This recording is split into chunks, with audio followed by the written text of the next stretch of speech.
කුමාර දිසානායක සෙබළු කියලා කතා කරා කියලා. දැන් ඉස්සර තාත්තට රණවිරු ගායේ තදින්ම තිබුණා. දැන් මේ කාලේ පුතාට රණවිරු ගාය හැදිලා. කම්පා වෙලා මැරෙන්න හදනවා පාර්ලිමේන්තුවේ සජිත් ප්‍රේමදාස මහත්තයා, නාමල් රාජපක්ෂ මහත්තයා මාර රණවිරු ගායක් හැදිලා. මෙතන ඉන්නවා මම හිතන්නේ ජෙනරල් ඩයස්, විමල් ඩයස් කොතනද ඉන්නේ? මේ පානදුරේ. ගෙදර ඉන්නකොට පපුවා මාරුවක් හැදිලා නැති වුණා.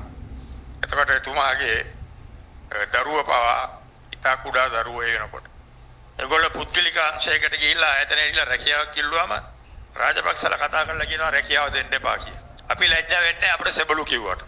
අපේ හමුදාවේ ඉන්නේ සෙබළු තමයි. නාමල් රාජපක්ෂ කියනවා සරත් ෆොන්සේකා හිරේ දාපු එක මම අනුමත කරන්නේ නැහැලු.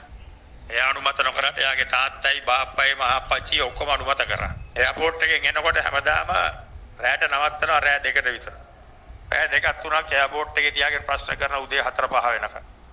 ළමයින්ගේ අඩු ගානේ ප්‍රභාකරන් වුණත් අපේ පවුල් වලට ගැහුවේ නැහැ.